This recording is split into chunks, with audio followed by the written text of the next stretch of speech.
I think, well, certainly from our observations and from working with authorities in China, they've been heavily focused on three issues, I think.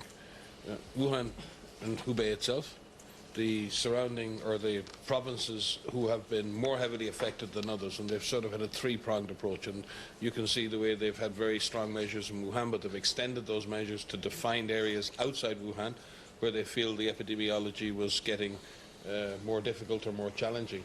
So they're operating sort of, I believe, on sort of a three-pronged strategy.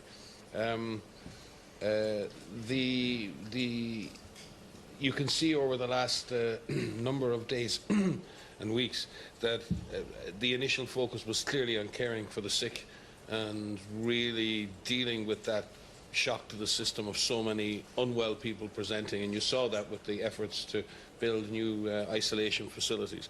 But increasingly what we're seeing is the community at large, community committees, and the mobilization of community-based surveillance, community-based activity in order to detect milder cases. And you can see by the way the case definition is being shifted now. There's a move now to move out and trying to detect all of cases, even the milder cases.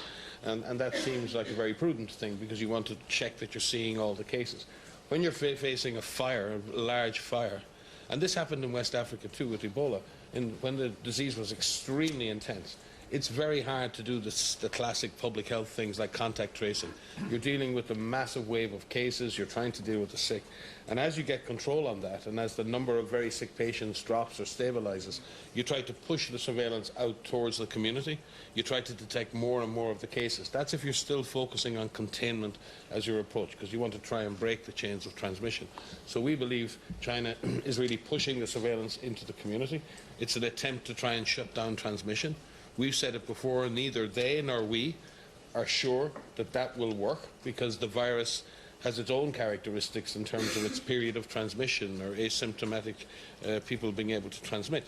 But they're making an attempt now to push surveillance further and further out into the community and see if we can shut down the virus. There is no guarantee of that. So that's what we're seeing in terms of the shift.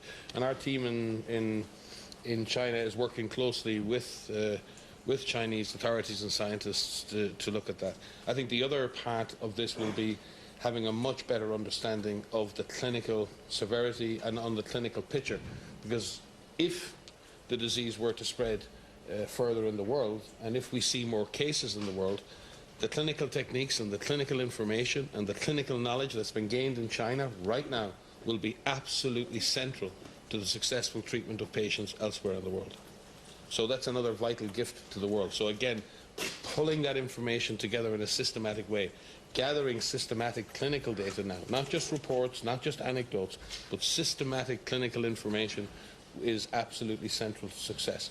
So all of the activities are aimed at containment, but all of those activities will support a broader mitigation effort should the virus continue to spread in other parts of the world.